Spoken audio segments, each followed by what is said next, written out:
Hi there, and welcome to Geopolitics 102. My name is Brady Ellis, and today, we're in episode 3 covering the political structure of Portugal, essentially breaking down the government and showing what it does, what the different roles are, and who kind of encompasses it, right?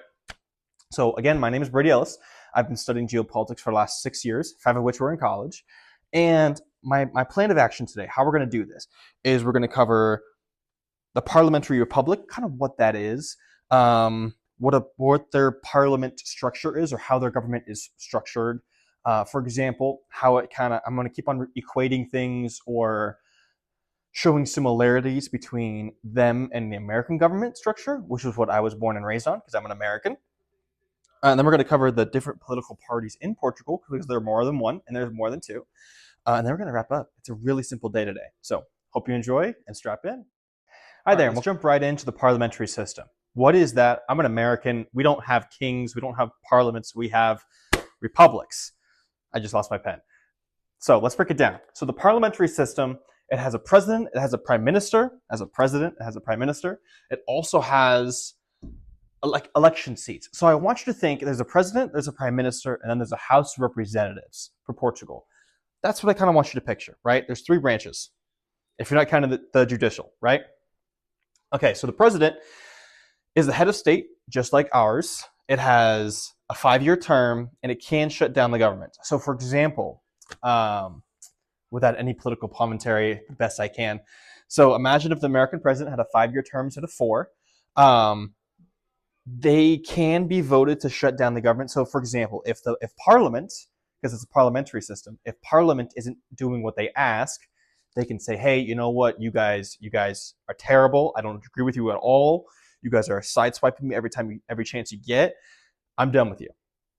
Then he or she can force a government shutdown, right? So let's talk about the prime minister.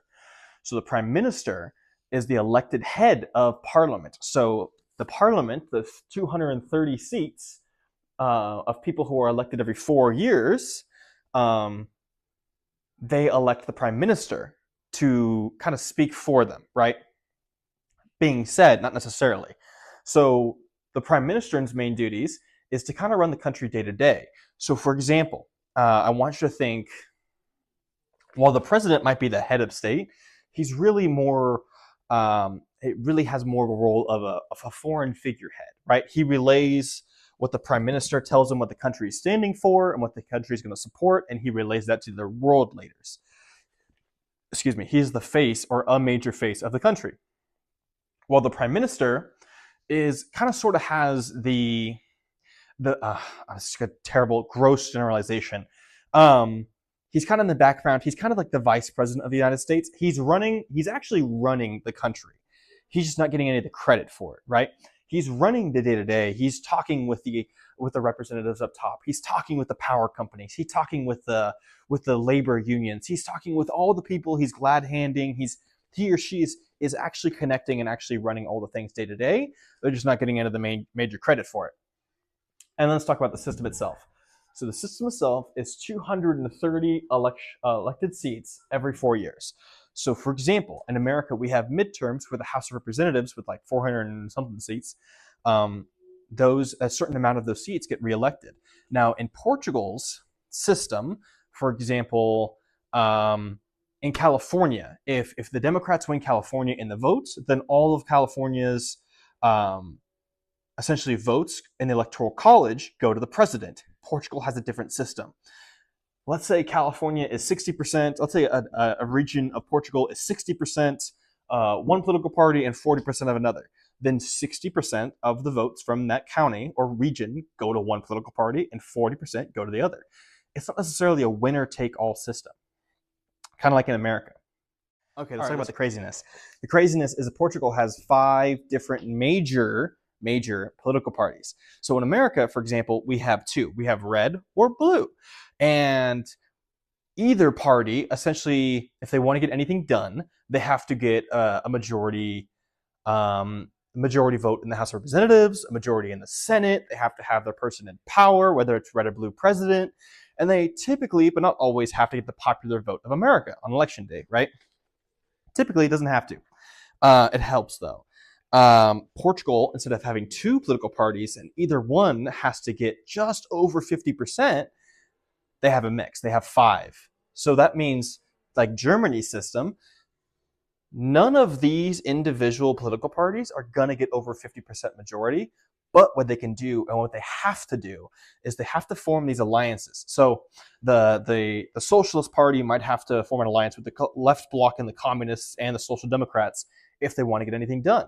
But that hamstrings their ability, that they can't go full bore on something if they know the Communists won't agree, and that'll cut down on their 50% majority, right? So, for example, I'm going to go down the list and tell you what they're all about, tell you like a one-liner and what they all stand for, and then we're going to talk about how do I want to say this? Kind of how they have to work together again. And then we're going to wrap up. And it's super simple. Okay, so the Socialist Party, they're kind of center-left by American standards. They support social welfare and an investment in public services. They want more trains, more buses, more domestic flights, right? They want to redo the roads. They want to put more money into schools and hospitals, right? Now, the Social Democrats, which are center-right, they emphasize economic liberalism and free enterprise and more businesses. So, for example, they want to open up the country. So more investment from Europe, more investment from abroad, China and America, come into the country, which will bolster their private industry and private sectors to help raise living conditions, right? Now, Chega is the right-wing populists. Their major points of, let's say, political influence are immigration control and law and order. They are staunch supporters that something needs to be done about the net migration that we're going to be talking about in episode 7, right? So very similar to Donald Trump's and J.D. Vance's, I want to say 2026, like I want to say they got elected in their last presidential cycle, right? That was something they were really staunch on. The liberal initiative is a classic liberal. So for example, like a JFK party type liberal, they want small government and they're very pro-market.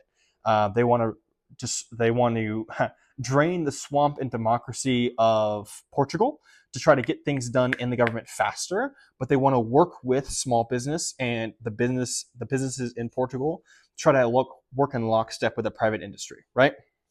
And then the left bloc and the communists. Now, in America, communists are illegal, and I don't see that because it's a bad or a good thing. I mean, the party and communists were deemed illegal after the Red Scare in the 70s. I want to say 70s. Because America had its Cold War and all the things, and it's a big part of America's history that we fight communism. Portugal didn't have that. And in fact, the communists have a different connotation and a different history in Portugal because they helped in the revolution, in the Carnation Revolution. They were the small, very small minority of people who actually committed some of the political violence. Now, granted, we're talking about less than a few dozen people. We're not talking about a lot of people in its entirety at all. But they were instrumental in the revolution. So they have a different connotation than in American history. And I think it's important to acknowledge that. Unlike American politics, kind of like Star Wars in a sense, bear with me for a second, track with me for a second. It's a multipolar system. You have multiple different political sides. So they have to kind of, the Social Democrats have to make friends with Chega if they want to get a pro-immigration or a pro-police funding bill in, right? The socialists have to work. The Social Democrats have to work with the liberal initiative if they want to cut down on government bureaucracy and entice businesses and investment into Portugal, right? The socialists have to work with the communists if they want increased social welfare programs. Does that make any sense? I hope it does. These people have these political parties have to work together if they want to get anything done. Because otherwise they all will have a minority and nothing will get done. And the president won't have to call a government shutdown. No one will get enough votes to get anything done in the first place. Being said, something to note, in a lot of Western Bloc countries, even in the United States at this point, the United States, she's seeing this, Germany is seeing this, France is seeing this, Spain is seeing this, Italy is seeing this, Hungary is seeing this. People and voting patterns are starting to drift away from the center. And they're starting to drift to the extremes. Now, the reasons for this vary on country per country, but I did want to note that that is starting to happen in Portugal and is starting to be recorded. So, being said, I wanted to wrap up and say thank you for watching Geopolitics 102 in our third episode, specifically covering Portugal's political system and their political parties and what's going on in the government.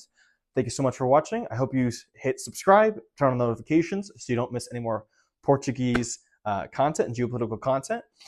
See us tomorrow as we talk about a brief overview of the Portuguese economy and their economics. Thank you so much for watching.